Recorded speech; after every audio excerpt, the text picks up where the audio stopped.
Hello everyone, welcome back to a new video. This time I want to pour a bowl and I'm starting with the Wild Water Tray mold from MoldsandShapes. It's the M size and I'm gonna brush it with a chameleon pigment from Resin and it's the olive. So I want to go in rather natural colors, but I also want to have the color shift. So I'm just using this color and I'm brushing this into my mold like you see, and I will be speeding this up, this process, because it takes quite a while. This pour is also inspired by Art of Cheshire Cat. The dear Rebecca, she works a lot with chameleon pigments and she made an awesome bowl in black and with those pigments, and it's very beautiful. She also used the Wild Water Tray mold, and yeah, I just adored her pour, so I was completely inspired by Rebecca. So I will link her video into my description box so you can check her out. And yeah, it's well worth it. She does awesome work with chameleon pigments.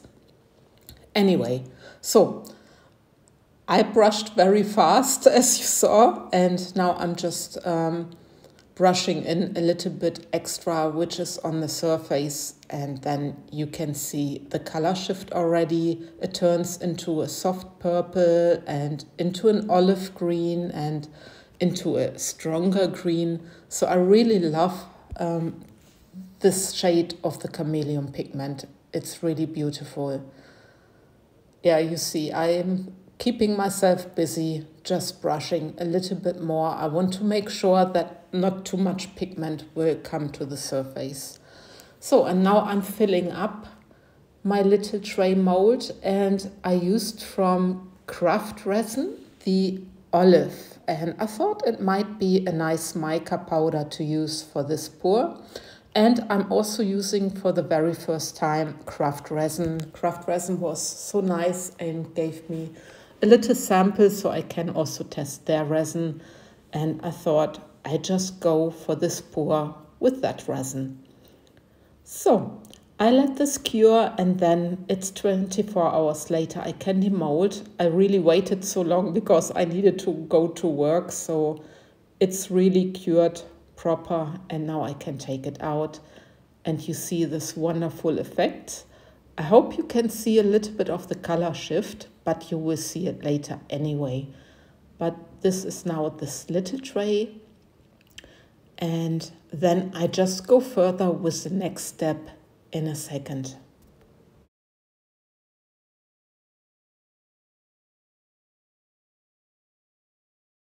So, and now I'm just grabbing my huge disc mold from MoldsandShapes. It's completely round and it's 35 centimeter in diameter.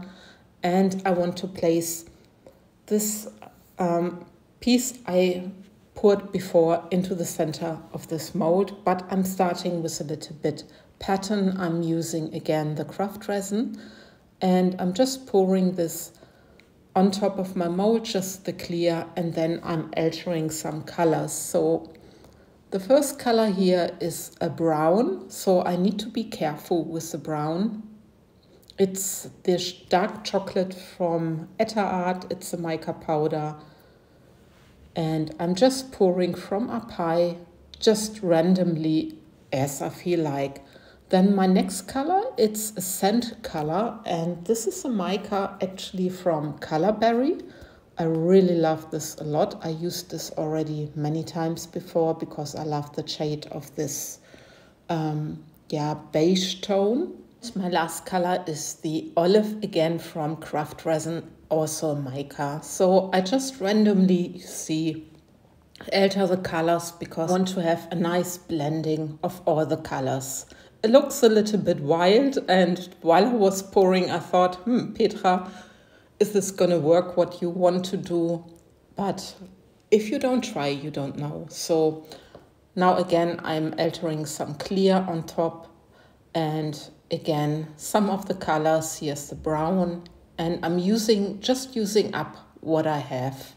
Here's the sun color again, and then I'm also using the green shade, this olive tone. And this color I really love. It's a beautiful color.